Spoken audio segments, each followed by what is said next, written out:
ready? It's the Roundtable with me, Robert Bannon. Welcome to the Roundtable, everybody. My name is Robert Bannon. You're listening to us on the Broadway Podcast Network, or you're listening to us or watching us on Broadway World. I'm not in Atlanta, but I'm in Detroit. I'm teaching in Detroit. And if you want to buy water on Woodward, you can buy water on Woodward here in Detroit like you could buy it in Atlanta. Coke Daniels, Omar Dorsey, welcome to the show. How you doing? Yeah, great intro. Look, so your movie is streaming on demand. It was in release. And Coke Daniels, you put together casts. You put together amazing casts of people. Tell us a little bit about this cast. If it's Quavo, if it's LaLa Anthony, if it's Omar Dorsey right here, tell me how this all came together. Oh man, well, yeah, it was an amazing cast. This is my 10th film now, so I built up a pretty reasonable body of work. So it's giving me a little bit of leverage to get to some bigger name talent as I progress. But everybody in this this cast was pretty much handpicked. Handpicked Quavo. Between me and my manager, Cameron, he helped bring the talent. He's the one that originally suggested LaLa, which was a great call. He is the one that helped. Well, Omar came through numerous channels. I put out the bat signal in the air for Omar, hit his wife. My boy Griff is a good friend of Omar's. My manager Cameron is a good friend of Omar's. So we just kind of came at him in all angles to wrangle him in, and fortunately it worked. Well, Omar, you have had some cool career. I know Bookie season 2 is allegedly coming out, and you have been on. Ooh, season 2 coming out. Yeah. Let's go. I'm ready. You and Sebastian Maniscalco causing all sorts of trouble. But in this film, you get to play a local entrepreneur, somebody who's out here trying to make a buck out there in Atlanta. What about the script made you say, like, this is a project I want to take time and do? My wife said, Omar, you should really read this script. My friend Coke wrote the script. I said, okay, I'll read. I was in the middle of filming the last season of Queen Sugar. So I was like, all right. So I took a couple of days. I read. I said, oh, this is really good. Didn't know that it took place in my hometown, right? So I said, and it talks about the kids who I see every day, and I want to know their stories, right? So I said, okay, this really works. And the character that he created, Charles, was just so perfect. It's the person who was just like me, who sees these kids and are like, well, I wonder what his story is. And he comes out to become a mentor to one of them, to Drew. And so it was a no-brainer for me. And apparently there's some scene.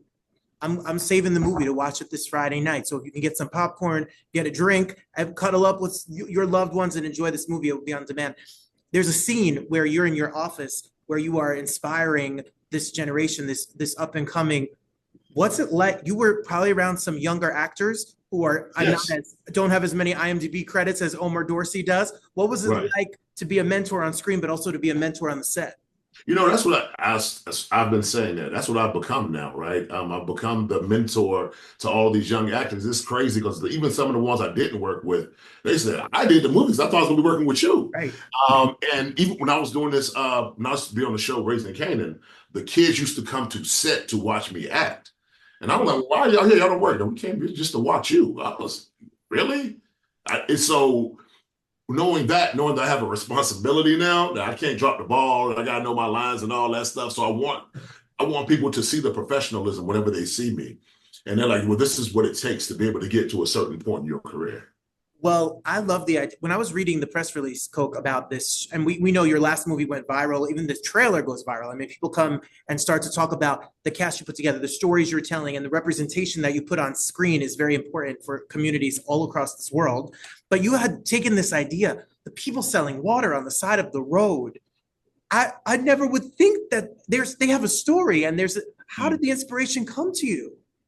Well, that's a great point. Is I'm kind of like I'm very observant. I'm a people watcher, and I am very in tune with people and their stories and their, just like Omar said, like when I see these kids on the corner, I'm just like, what is their story though? Like, what's behind the veil of them out there selling water for $1? And then when I did my research and found out that they're actually out there making real money and have real stories and real motive, from trying to buy a car to trying to put themselves through college, trying to start a business, trying to just stay off the streets and help their mom and home or help the household. So, once I dug into all that kind of stuff, I just kind of crafted, a classic coming of age story around these elements to tell the story of some good water boys, because obviously the media often paints them with a different paintbrush than I would, to just show the negative sides of the water boys. So I wanted to show the positive side as well as show the negative side. We couldn't have made a true water boys film and not show the criminal element that is obviously involved in some of it as well,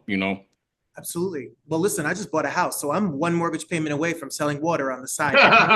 Exactly. You're like, they make how much a day? Yeah. I'm not judging at all. I'm here for it. I get out at 3:00. Hold on, I'll be over there. Yep. So who is this movie for? Both of you. Who do you recommend watches this movie? What is this movie? What is the audience of this movie, Coke? The good part about it, and this is as well, the point of the movie was to attract a wide audience, from LaLa's character, who's a single mom trying to protect her son from all the elements, to Omar's character, who's an older, successful businessman trying to mentor these young kids, to obviously all the kids, and then the Quavo element, of the street cat, and, he brings the hip hop audience. So I just wanted to try to melt all these audience together to, hopefully find a wide audience that can find the film appealing. And I think even if you're not, from Atlanta or understand the culture or things like that, I think just the coming of age story will kind of attract anybody to it. So I'm just hoping it reaches a very wide audience of every race, color, ethnicity. So yeah, and we try to have a really diverse cast within the culture as well. So yeah, Omar, now that you've seen the film, what do you think people will walk away? What do you hope people walk away with once they check it out? I hope they walk away with an understanding, and understand that, like, you see people like the water boys on the streets, don't just automatically assume one way. I mean, like we say, there's good and bad to everybody, to whatever situation, right? But that you can understand that there is a story behind these kids, and they are not selling drugs. Not some, like Coke does say, some of them may put a facade of being a water boy, but they're actually, doing something illegal. But the crew that we follow are not the ones who are out there selling drugs. They're out there really trying to, make a buck and trying to help their families out. And so, I hope that people can take that and can have a sense of grace when they see these kids. And even when they're seeing somebody like AJ's character, or not Quavo's character per se, but you got to understand how a person can go down a path of, I need to get some protection, and then something might happen to him. Don't just think that that's automatically a bad kid. Like, his person felt a 19-year-old, like 18-year-old feels a way that this is something that I have to do in order to protect myself. And if you see something happen to them, don't just like that person was, this was destined for them to happen. Well, I'm excited. Listen, I teach middle school here. We're an alternative school in Detroit. A lot of people have written these kids off. They're out here trying to pay bills. They're trying to save for a car. They take 3 buses to get to school every single day. And the world judges them so much. I was at the CVS yesterday and someone asked me for $10 to buy chicken and deodorant. And initially I laughed because I was like, that is the most outrageous. But then you remember that everybody is a human, has a story, and you both personified it and added humanity to this. So I appreciate that. I know the people watching that are out here are going to appreciate that. Coke Daniels, thank you so much for all the work you do and what you show on screen. And Omar, if it's Queen Sugar, if it's going back to Drumline, if it's Harriet, if it's your body of work, we are here for this acting. Everybody acting. Come on. We look forward to checking it out this weekend. Congratulations. Thank you so much, man. Thanks for your own TV show too. You know that, right? You do. You tremendous host. Yeah, absolutely. Thank you. I so appreciate you all. That means the world to me. Thank you very much. Yes. Thank you.